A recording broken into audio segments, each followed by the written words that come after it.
audios des musées de Laval. Les musées de Laval vous livrent leurs secrets.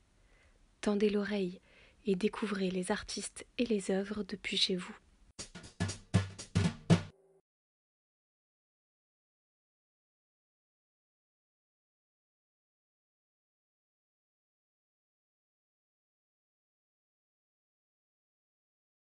Adam Niskorski est issu d'une famille d'origine polonaise.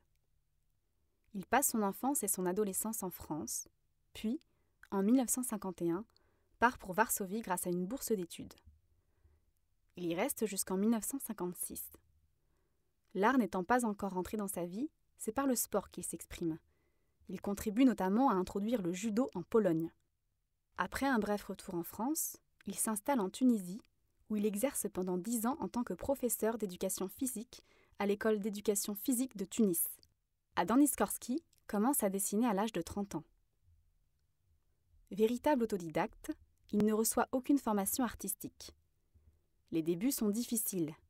Ses œuvres sont jugées comme maladroites, enfantines. Ses personnages sans oreilles, sans perspective, étonnent et dérangent. Il expose pour la première fois en 1967 en Tunisie. De retour à Paris, en 1970, il rejoint Concordance, groupe d'artistes qui réfléchit à la place de l'art dans la société. Le musée d'art naïf et d'art singulier de Laval possède 2 tapisseries acquises en 2014. Adam Niskorski a souhaité de son côté compléter cette acquisition par un don d'un ensemble d'études et d'œuvres sur papier. Par sa diversité, ce fonds permet d'appréhender dans sa globalité l'œuvre de l'artiste.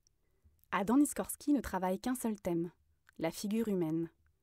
Ses personnages ont de grands yeux, au regard interrogatif, sur lesquels l'attention se fixe forcément en premier lieu. Ses yeux trahissent selon les œuvres joie, tendresse, parfois angoisse. Les traits simplifiés au possible et les couleurs très vives appellent un univers d'enfant. Les personnages bienveillants aux mouvements raidis s'enlacent les uns les autres sans cesser de dévisager le spectateur. On trouve bien souvent une mère embrassant son enfant, rappelant les figures des icônes religieuses que Niskorski a côtoyées durant son enfance. Niskorski aime multiplier les supports, choisissant des matériaux improbables dont le vécu l'inspire. Cartons récupérés, feuilles d'électrocardiogramme, copies d'examen, tickets de métro, pages de presse déchirées, nappes en papier taché. Sur chacune des surfaces élues, il dessine son peuple de petits personnages à la mine de plomb, au crayon de couleur, à l'encre de Chine, au pastel, à la gouache, à l'huile ou encore à l'acrylique. Très vite, il ne se contente plus du dessin. Il commence par ajouter à ses coups de pinceau des bouts de tissu découpés avec soin, qu'il colle sur ses tableaux, ajoutant à ses compositions une douceur renouvelée.